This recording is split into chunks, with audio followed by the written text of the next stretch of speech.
বাংলা নিজের মেয়েকে চায়। মা মাটি মানুষের বাংলায় হিংসা নয়। নারী সুরক্ষা চাই। নারীদের জন্যে লক্ষ্মীশ্রী রয়েছে, কন্যাশ্রী রয়েছে, রূপশ্রী রয়েছে, আরও অন্যান্য প্রকল্প রয়েছে। সেই রাজ্যে যখন নারী সুরক্ষা থাকে না, এই সব প্রকল্পের কি দরকার?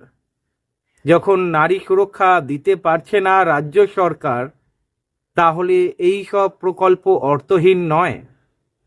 যখন আন্দোলনকারী যারা রয়েছেন, তারা যখন তিলোত্তমার মৃত্যুর প্রতিবাদে জাস্টিস চাইছে, তাদের ওপরে তৃণমূলী গুন্ডা হামলা চালাচ্ছে। তৃণমূল সরকার রয়েছে, এই তৃণমূল সরকার নারী সুরক্ষা চায়।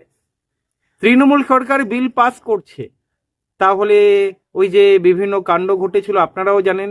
এই প্রথম তো নয়, এর আগেও আমরা দেখেছি হাঁসখালি, এর আগেও আমরা দেখেছি সন্দেশখালির ঘটনাতে, এর আগে আমরা দেখেছি পার্ক স্ট্রিটের ঘটনাতে, কামদুনির ঘটনাতে, আরও অনেক ঘটনা এমন রয়েছে। সেখানে কি মমতা ব্যানার্জির মনে পড়েনি এমন বিল আনতে হবে? এখন দেয়ালে পিঠ থেকে গেছে, তাই এখন বাংলার মানুষ গর্জে উঠেছে, গণ আন্দোলনের রূপ নিয়েছে, তাই কি পিঠ বাঁচানোর চেষ্টা?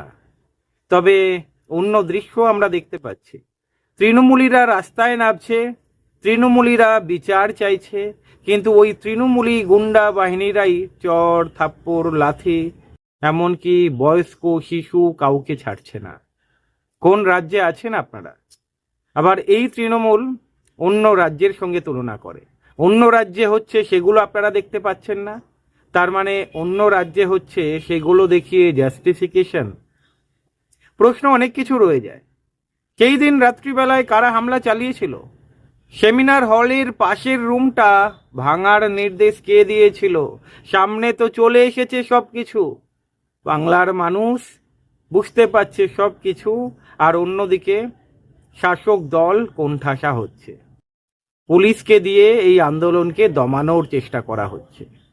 তৃণমূলী গুন্ডারা পাচ্ছে না, পুলিশও নেমে পড়েছে বিভিন্ন জায়গায়। তবে সব পুলিশ নয়, পুলিশের ভালো দিকও আমরা দেখেছি, সেটা আপনারাও দেখেছেন। পুলিশ বিস্কুট দিচ্ছে, জল দিচ্ছে। তবে পুলিশের একটা বেশিরভাগ অংশ শিরদাঁড়া যে বিক্রি হয়ে গেছে, সেটা আমি একা চিল্লাচ্ছি না, অনেকেই বলছে।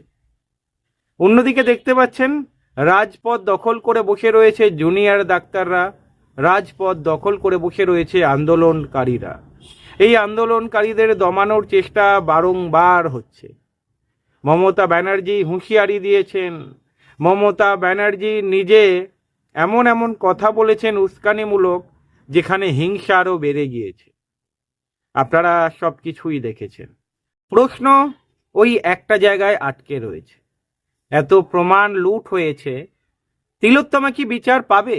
যারা আন্দোলনরত, আন্দোলন করছে, তারা জানে না এই ব্যাপারটা। তারাও হয়তো জানে অনেকে বিচার পাবে না, তবে তাদের আসল দাবি কি? পুলিশ মন্ত্রীর ইস্তফা? তাদের আসল দাবি কি? স্বাস্থ্যমন্ত্রীর ইস্তফা? সেটা কি সম্ভব? আদৌ কি সেটা দেবে? প্রশ্ন আপনাদের কাছে রাখছি। আন্দোলন কি আগামী দিনে আরো জোরদার হবে? আমরা দেখতে পাচ্ছি অন্যান্য রাজনৈতিক সংগঠনগুলোও রাস্তায় নেমে পড়েছে। তারাও আপনারা দেখতে পাচ্ছেন বিভিন্ন সময়ে ধর্ণা করছে। আমরা দেখতে পাচ্ছি মীনাক্ষী মুখার্জিকে, সেদিন যদি গাড়িটা না ধরতেন, তাহলে কিন্তু এই আন্দোলন এত। এই কারণেই বোধহয় তৃণমূলের এত রাগ এই শূন্য সিপিআইএম এর প্রতি। এই শূন্য দলকে আবার তৃণমূল জবাব দিতে চায় না। বিচার করবে বাংলার জনগণ। বাংলার জনগণ সবকিছুই দেখতে পাচ্ছে, কারণ বাংলার জনগণ দেখতে পায়। সময় হলেই বাংলার জনগণ বোঝাবে। এবারে তিলোত্তমার বিচার চাই। প্রমাণ লুট করেছে, ঠিক আছে, কারা করেছে খুঁজে বার করুক সিবিআই।